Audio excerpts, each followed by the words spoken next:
আগে যে রাজ্য সরকার যুবসাথী প্রকল্প দিচ্ছিল 1500 করে, এবার বিজেপি সরকার ক্ষমতায় আসার পর 3000 টাকা করে দেবে।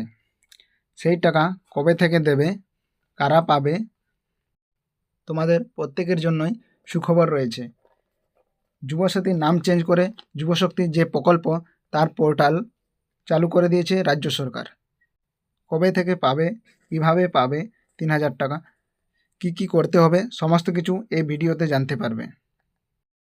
চ্যানেলে নতুন হয়ে থাকলে অবশ্যই সাবস্ক্রাইব করে নেবে এবং পাশে থাকা বেল আইকনটি প্রেস করে দেবে।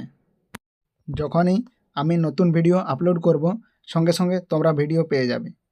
তোমরা দেখতেই পাচ্ছ আমরা এখন বাংলার যুবশক্তি প্রকল্পের ওয়েবসাইটে রয়েছে, যুবশক্তি, কিন্তু এটা হচ্ছে যুবসাথীর এই ওয়েবসাইট। আগের রাজ্য সরকার যেটা তৈরি করেছিল তার সমস্ত কিছু চেঞ্জ করা হয়েছে। এখানে দেখো কালারও চেঞ্জ করে দেওয়া হয়েছে, মুখ্যমন্ত্রীর ছবি রয়েছে। দেখো এখানে সব কিছু একই রকমের আছে, application status, public notice, department report. তবে তোমরা কবে থেকে টাকা পাবে, তবে সম্ভবত জুন মাস থেকে দেওয়া হবে।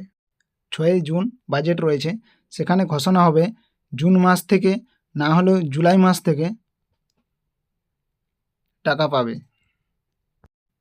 যারা যুবসাথীতে অ্যাপ্লাই করেছিলে বা টাকা পাচ্ছিলে তারা প্রত্যেকেই পাবে, তবে অ্যাকচুয়ালি যারা বেকার তারাই পাবে।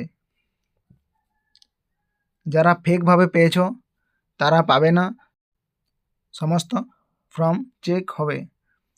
যাদের ফর্ম ফিল আপ করা হয়নি তাদের করতে হবে, এবং যারা আগে করেছো বা টাকা পেয়েছো তাদের কিছু করতে হবে না, তাদের সেটা ট্রান্সফার হয়ে যাবে যুবশক্তিতে।